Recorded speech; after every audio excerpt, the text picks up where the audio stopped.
Candidates who appeared for the selection test of graduate teachers or STGT examination organized by the Teachers Recruitment Board of Tripura in 2022 staged a protest in front of Ujjayanta Palace demanding immediate declaration of the examination results and selection of the qualified candidates.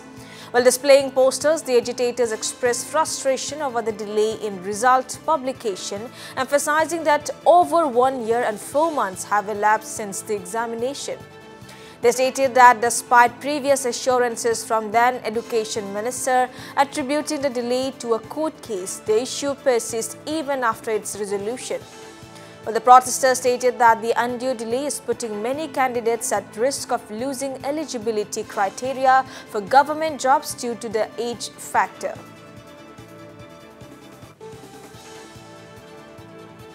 আমরা 2022 সনে সেপ্টেম্বরের 11 তারিখ আমরা STGT পরীক্ষা দিয়েছিলাম।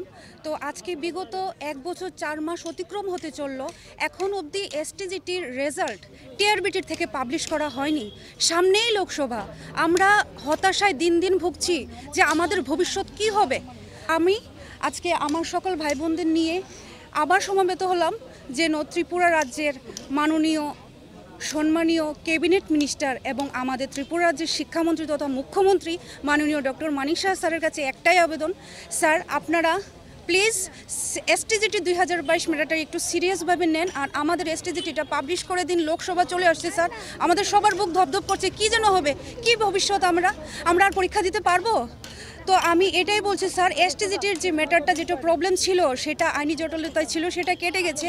আপনারা please STGT 2022 শিক্ষার্থীদের নিয়োগ করুন, রেজাল্ট পাবলিশ করুন আর এসটিজিটির ম্যাটারটাকে যেটা আছে ফুল প্রসিডিওর কমপ্লিট করে আপনি এসটিজিটির পরীক্ষার্থীদের নিয়োগ করে ত্রিপুরা রাজ্যকে শিক্ষক সভ্যতার হাত থেকে রক্ষা করুন। আমরা এই এক্সামে ক্র্যাক করার জন্য বিএড করেছিলাম। এই বিএড করতে গিয়ে আমরা অনেকের বাড়িঘর বন্ধক দিতে হয়েছে, কারো বাবা মা বাসায় কাজ করে পড়াশোনা করিয়েছে, অনেকে ব্যাংক থেকে লোন নিয়েছে, যার জন্য প্রেশার আমাদের অনেক ক্রিয়েট হচ্ছে এটা লোন চুকাবার জন্য। এবং আমাদের মধ্যে অনেক আছে যারা ওভারেজ হয়ে যাচ্ছে, চাকরিটা এখন পর্যন্ত পায়নি।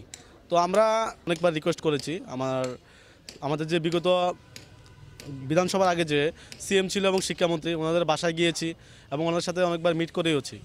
আমাদেরকে ওনারা আশ্বস্ত করেছিল অনেকবারই যে দেওয়া হবে, কিন্তু এখন পর্যন্ত দেওয়া তো দূরের কথা, ফাইনাল আনসারকে পরে যে ফাইনাল রেজাল্ট সেটা প্রকাশ হয়নি।